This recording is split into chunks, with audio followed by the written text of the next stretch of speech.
everyone, welcome back. You can see I have my husband here. He's obviously very pumped to be on camera as always, but we have been married now for 10 years and I thought this would be a great time to give some relationship advice. Married 10 years.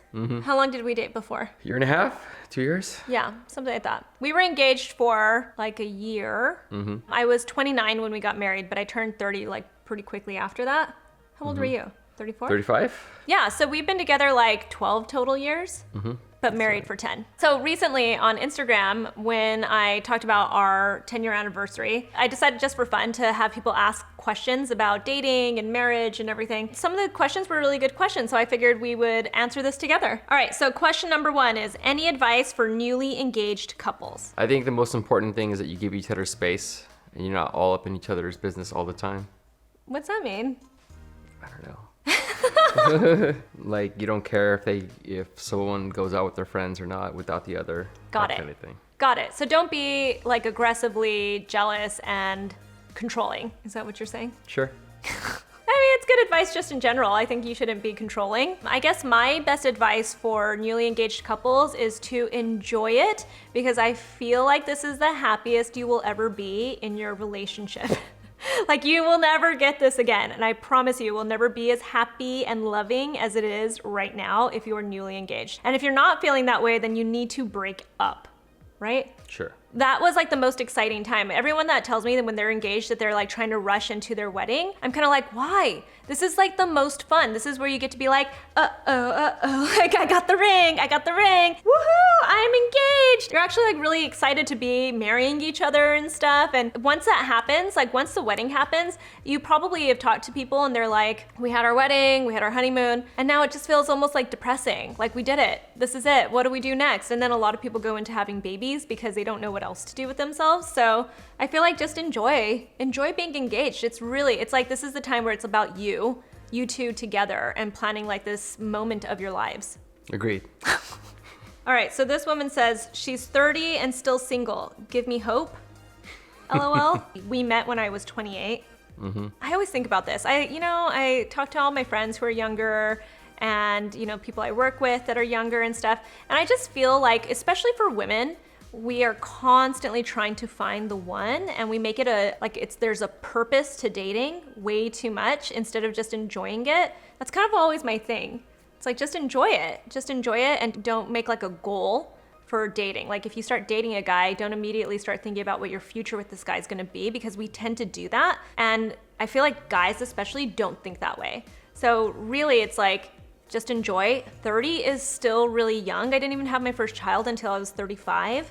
Had my second one when I was 38. Try not to stress it out because when you stress out about dating, then it actually comes off to the people that you're dating, right? It puts this weird pressure on them. Even if you're not trying to do that to them, it just happens. So you need to just take a step back. And I think there's something to it. You always hear people say that they like met the one when they weren't looking anymore.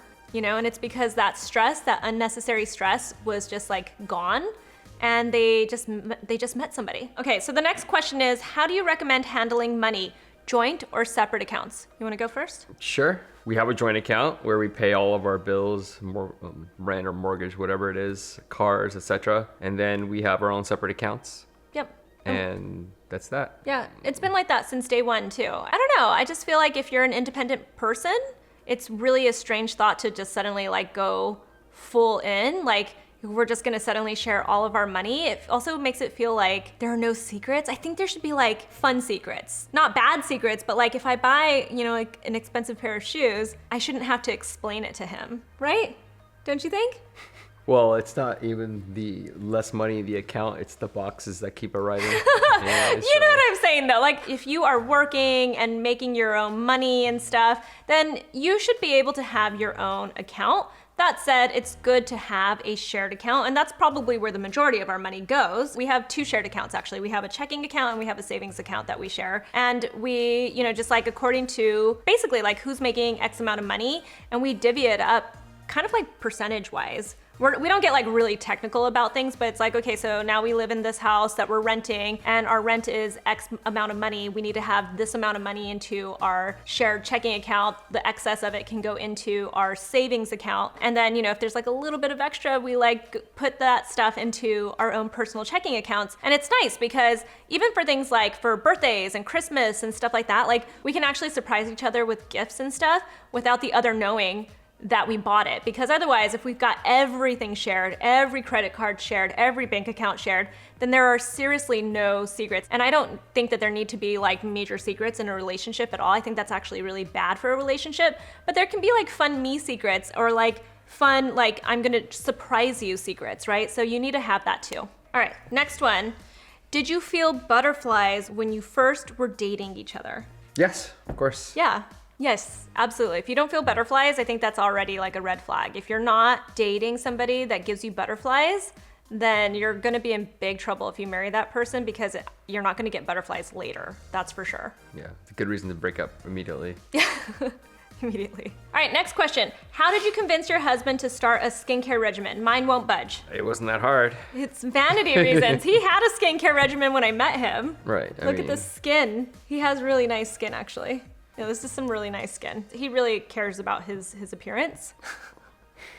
He does. He cares about his skin. He keeps it pretty simple, but what are your holy grails? La Roche-Posay, the daytime one that has combined SPF in it. Mm-hmm. And then all the cleansers I use are the Naturium Gelée and morning and night. And then I use the Naturium night cream. What is it? The Nigel cream. Yeah, there you go. Yeah, niacinamide gel cream. That's a nice, simple routine. Shave once a week, which was today. Baby-faced. How long does it take to get over someone? Depends on who that person is. I think it depends on who did the breaking up. If you're the person that was dumped, you're obviously gonna feel it, especially if you were more invested in this relationship and it was unexpected and it's gonna take a second.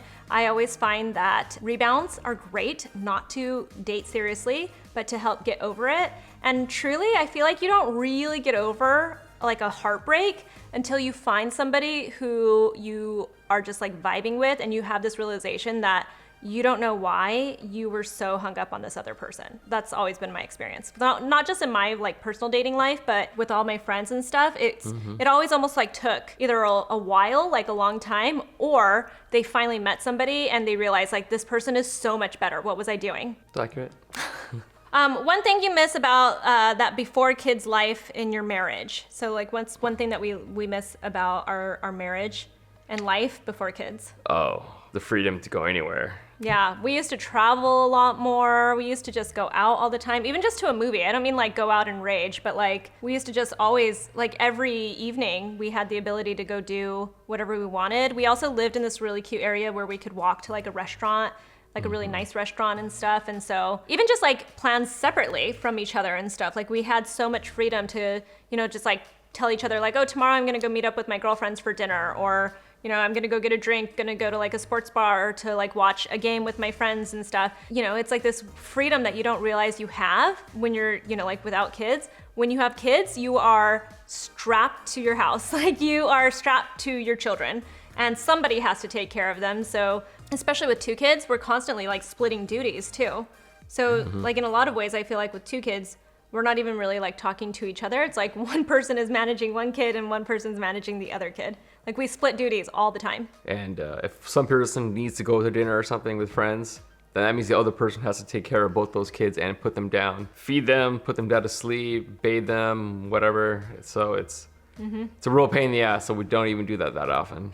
What was something that bothered you when you moved in together the first time? I'm gonna go first. Can I go first? Go ahead. Okay. The thing that I had like zero understanding of was how much one person could consume sports on television until I moved in with him. And then I started to realize that he can sit and watch any type of sport. It doesn't matter. It doesn't even matter if he's never talked about the sport before. He will watch it. Like he can have ESPN on 24/7 and it's infuriating. It's just unbelievable how much sports one person can consume.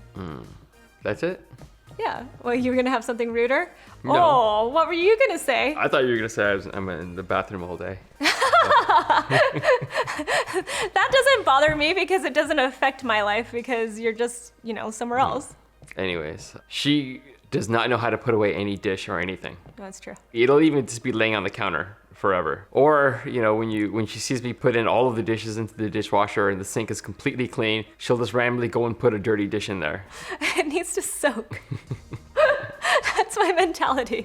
You can't just put a dish into the dishwasher. You have to put some water in it and let it soften up a little bit, and then you put it in the dishwasher. Even if that was true, she still doesn't wind up putting it in the dishwasher. So I know you will. So. That's why that's the most infuriating That thing. is super infuriating. Should I go ahead and ask him out? I'm a girl. What do you think? Sure. Yes.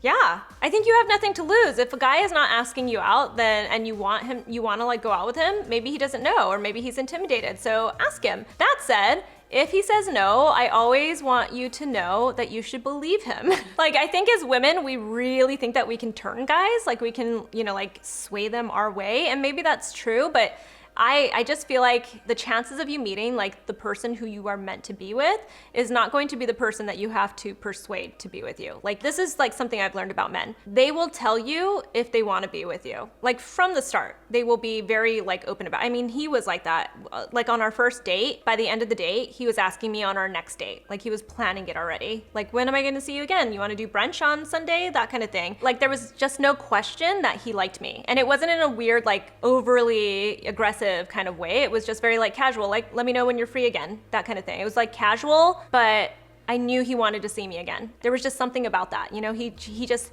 made sure he let me know he was interested. And I think that was one of the biggest aha moments for me is, oh, this is how dating is supposed to be. You're supposed to feel a connection with somebody, and that person, the guy, is supposed to let you know that he's interested in seeing you again. Agree. So many words. So many words. Okay, but speaking of those things that bother us, this person says, how do you manage your partner's quirks that drive you mad? What do you do? I think you just kind of learn to live with it, right? I think I've decided at this point, after 10 years of marriage, I'm not changing you, right? Yeah. If anything, you get worse. Any of your quirks and stuff, it's worse. You can't change a person. When a person shows you who they are, you just gotta accept that this is who that person is. And I'm convinced that no matter who you end up with, you will find something when you marry that person that you're this drives me crazy. So I think at the end of the day, you have to accept it. And before you get married, if you can try to learn some of those quirks and stuff, just know that some of the stuff that you think is really cute right now might not be cute later. So you have to really consider if this quirk is a deal breaker. It's also a good reason to live together before you get married. To find out people's quirks? Yeah. I mean, did you feel we learned each other's quirks while we were just living together, not engaged? I feel so we got engaged after we'd lived together for 5 months or so, maybe? We had only lived with each other for a few months. Sure. But I don't know if we really learned each other's quirks until after marriage. I feel there's something that happens when you get married. You could live with somebody for 5 years and think you know everything about them. And then you get married and there's this there's something mental that happens where you really relax. You're married, and then sometime after the honeymoon period, you really become who you are. Even if you weren't trying to hide who you are, it just really comes out who you are, because this is final, something like that. And so then you really see who a person is. But even leading up to that, you get a good idea for sure of what you're in for. You kind of disagree with what I just said. So what'd you say? I said that's a good reason to live together. Next one.